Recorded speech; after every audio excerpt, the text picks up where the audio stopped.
So friends, మన శివశంకర్ వరప్రసాద్ సినిమాలో చిరంజీవి గారు మెయిన్ లీడ్గా ఉంటే వెంకటేష్ గారు అసలు ఈ రోల్ అనేది ఏ విధంగా ఉండబోతుంది, ఈ స్పెషల్ అట్రాక్టివ్ క్యామియో ఎపియన్స్ అనేది ఏ విధంగా ఉండబోతుంది, చిరంజీవి గారికి ఏ విధంగా ఈ సినిమాలో ఆయనకి one of the major crucial role అనేది ఒకళ్ళొక్కడికి అర్థమయ్యే విధంగా.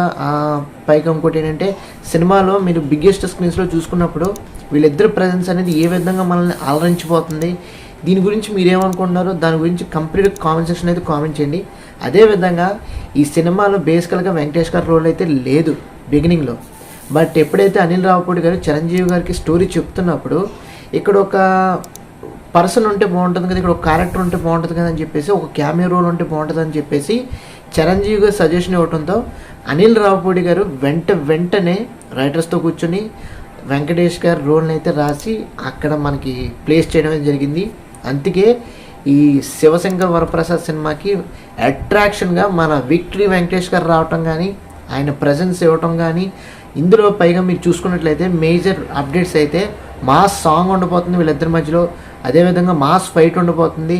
వీళ్ళిద్దరూ కలిసి వేరే వాళ్ళని ఫైట్ చేయబోతున్నారు అనమాట.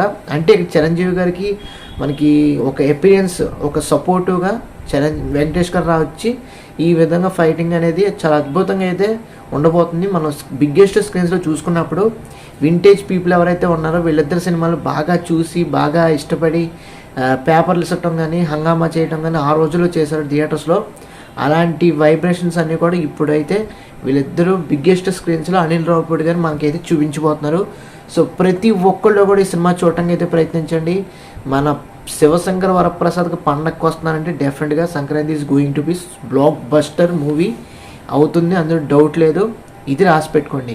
ఈ వీడియో నచ్చితే తప్పకుండా మన ఛానల్కి సబ్స్క్రైబ్ చేసుకోండి.